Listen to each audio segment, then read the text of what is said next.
Hey guys, it is Saturday, March 17th. Yes, March 17th. It is a shot day.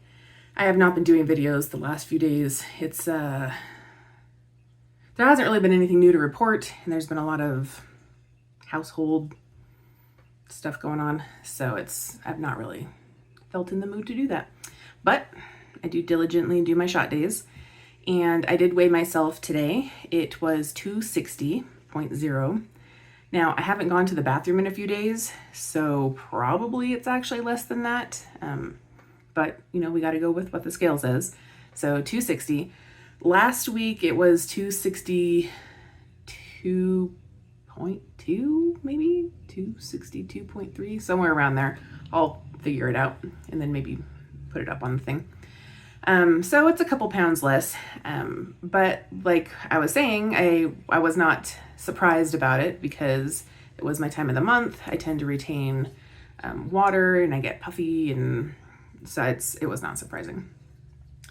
All in all, I've been feeling okay. Not a whole lot of gas lately, which I don't know if I'm being more aware of what I'm eating or if I am just eating less of it, so there's less of it in my system for longer, if that makes sense. I don't know, but I've been liking the limited gas sensation. So, and then today, just like before, I am taking 7.5 milligrams, give or take. Again, the dosage is kind of, whatever. I actually read the other day that people were saying that these 4 millimeter tips, the pen tips or needle tips, don't actually get subcutaneous. They just get through the dermal layer. And so that was kind of indicating that those of us who are not using longer millimeter on the needle tips are not actually getting to the correct layer. So you're not really getting the medication spread throughout the system as it should be. But then, they weren't able, we kind of had conversations, a few of us, about it, and they weren't really able to pinpoint where they had seen that or where they had heard that or anything to contradict that 4 millimeters, an insulin needle tip level, shouldn't be enough for it. So I'm just right now going to stick with the 4 millimeter needle tips. I did go ahead and purchase some injector pens, like insulin pens basically, from Easy Pens, like E and Z. I think it's easypens.com maybe. We're having a sale. I don't know if they still are, where you could get 3 needles with 10 cartridges for $50 shipped. That's a pretty good deal. I kind of am regretting not getting more cartridges, because if it was free shipping, I'm going to need those cartridges in the future, so I could have just saved on shipping later. But my point being, I'm going to have to get pen tips, like with the needles, for that new system. Maybe I'll try going with a 5 or 6 millimeter pen tip at that point. I don't know. I don't know. Maybe I'll do some more research. Maybe I'll just wing it. Who knows? All right, on to me giving my shot for today. I'll probably do it in my stomach again. I have not been having any ill effect from that, and I haven't been bruising from it. So I'm gonna keep on with what's been working so far. All right, I'll be right back. All right, guys, here's my belly. Tuck my shirt under my top so we don't make it inappropriate. I think I'm going to use maybe this freckle as a spot.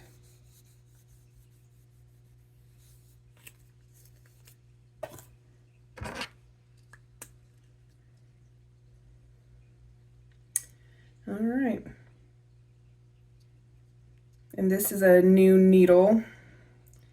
I used one of my big needles when I was reconstituting today and injecting. So then I just, not injecting, when I injected the water, you know what, this felt very quick today. I wonder if last time I gave myself 15 milligrams, I'm gonna have to go back and watch the video. All done.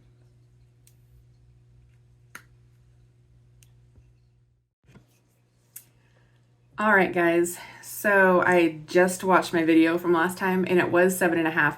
The reason why I was thinking it was so much more is because I used the 1 milliliter syringe last time instead of the 3 milliliter, which I used today. And since it's smaller, the plunger is down a lot farther because it's a narrower syringe. So that's why it felt like it was just taking forever to put that same amount. But I checked the video, it was 7.5. And this time it was 7.5. So that's just kind of crazy how different the experience is for me with a 1 milliliter syringe versus a 3 milliliter syringe. This is a 3 milliliter? Yeah, 3. This one's 3 milliliter. I will be using these when I get my cartridges for the insulin pen, this syringe, what I should say is the cartridges that are coming to me for the insulin pens that I'll be using, they are 3 milliliter cartridges. So I was thinking, well, it would just be easy to fill that up to 3 milliliters with backwater.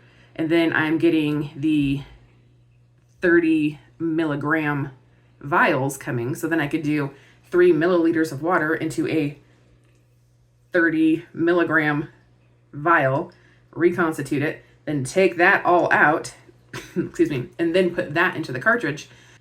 And then I would have 30 milligrams available, and then I would split that into 4s if I'm sticking with the 7.5 milligram dosing.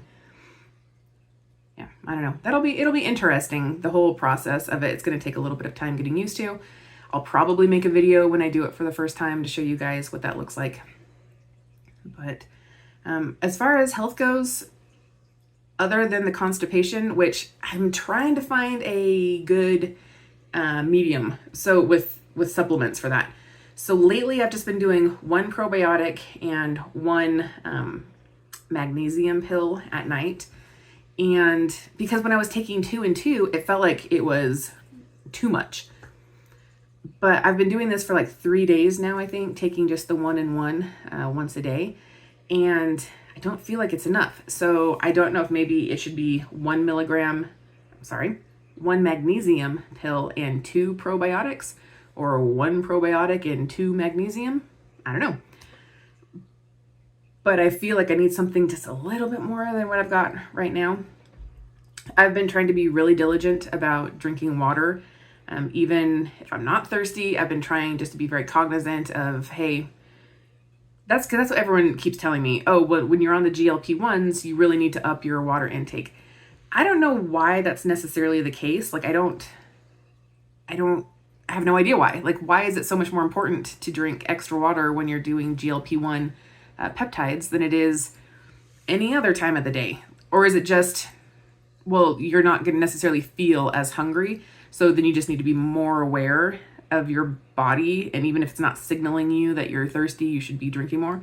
Or if it's just nobody is drinking enough water as it is, so go ahead and drink just crap tons of water even if you don't feel like it, because it helps flush out your kidneys. I have no clue. I have no idea. Regardless, I've been trying to be better about doing that. So like I said, I have these, like, I have one in my bedroom, I have one here in my office, I have a water bottle on the main floor in the kitchen. It feels like I'm drinking so much water. I don't know if I actually am or if it just feels that way, but I do believe I have been drinking more water, which means I should be able to poop more easily, and yet I'm not. But I will still continue to drink more water, and hopefully that helps whenever things get moving. My husband says that I need to exercise more to get that part of it going as well, because your body is used to a certain amount of activity throughout the day. Going back caveman style to today, evolutionarily speaking, it's used to a lot more movement, and maybe that repetition and that jostling and that movement actually helps stuff through your system, which makes sense. I hate to exercise. I don't like to sweat. Sweating makes my face super red. Like I already have the rosacea like we've talked about before, and it makes my face itch, like it burns, and it's just uncomfortable, you know? So I don't like that to begin with. So it's really hard for me to like want to, and especially carrying so much extra weight. I mean, I know it's an excuse, right? But it's hard to want to get out and get moving. Although it is a beautiful day today, so I think we are going to take a walk, and I will enjoy that very much. I watched Damsel yesterday, or we watched Damsel yesterday on Netflix. It was really pretty good. It's that one with Millie Bobby Brown. She's the girl from Stranger Things. And she plays this princess who gets betrothed to a prince. And then things aren't as it seems. There's a sacrifice involved, and then stuff happens. But there was a number of plot holes like throughout the movie where we're like, well, why wouldn't she just do this? Or why would they do that? Or how did they not see this coming? Or, you know, just as one does when you're watching a show with a lot of plot holes. So I feel like there were a number of those. But if you can kind of take yourself out of that and just appreciate it for being an entertaining tale, then you'd probably like it. It's almost like set in medieval times, but it's like a fantasy world because there are dragons.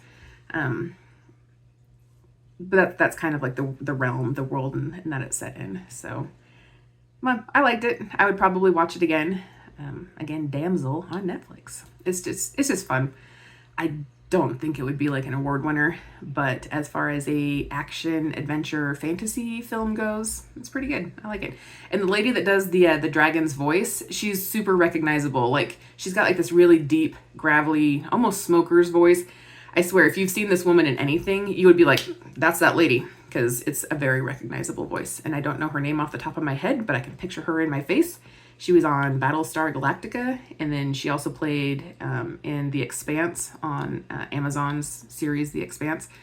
You would know, like, if you knew who she was and you heard her voice, you would totally know who she is. But I thought the casting was well done, the story was entertaining, so if you're looking for, an hour and 45 minutes to kill, that's something that I would recommend. All right, guys, I will check back in at some point. Hopefully these will be more frequent. I haven't really been having issues that I need to talk with you guys about with regard to the peptides. I do have a bunch of peptides coming within the next month or so, different ones, like some are cosmetic, some are for mitochondrial health. That's the MOTS-C and the SS31s.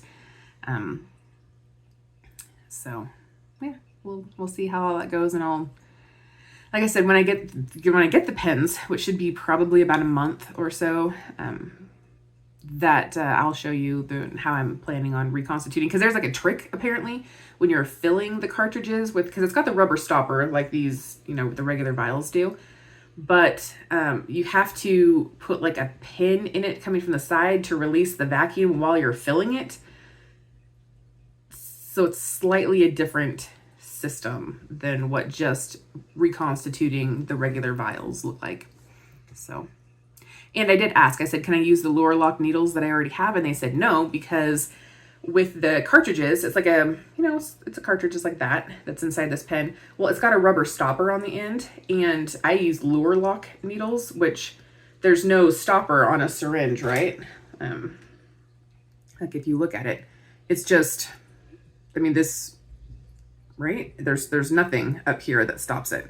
Whereas with the cartridge, it's got that rubber stopper on top. So insulin pen tip needles actually has the needle that comes down this way as well as the part that gets injected to you, because when you put it on, it's puncturing the rubber stopper that's on the cartridge. So you need to have a pen tip that has needles going both ways, which makes sense when you think about it. But that's why I can't use my Cellular needles on it. I was a little disappointed because I didn't want to spend more money on it, but it is what it is.